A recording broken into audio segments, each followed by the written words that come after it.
Hello everyone, welcome back to a new tutorial video on how to deactivate Instagram account. Deactivating your account won't delete your account permanently. Before starting this video, please make sure to subscribe and do press the notification bell icon to get updated. So let's get this video started. To let you know, you cannot deactivate your Instagram account from mobile application. For that, you need to go through web browser. So you open any web browser on your PC, as I am using a Microsoft Edge for this. Now go in for new tab and search in for a instagram.com and press enter. Then get logged into your account by providing correct account credential, that is your Instagram login ID and password. At very first, you need to click on the profile icon on top right corner.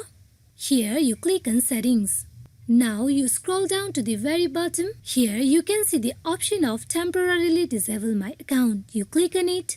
Here Instagram will give you few details before you deactivate your account. Here you give a proper reason for your account disabling. For that you click on the drop down menu and choose a reason.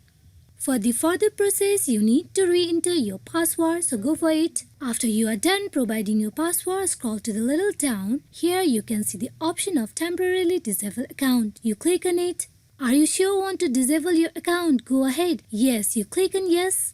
As you can see, I have been directed to the login page of Instagram. That is, my account has been deactivated. Hope this video is fruitful for you all on how to deactivate Instagram account. Thank you.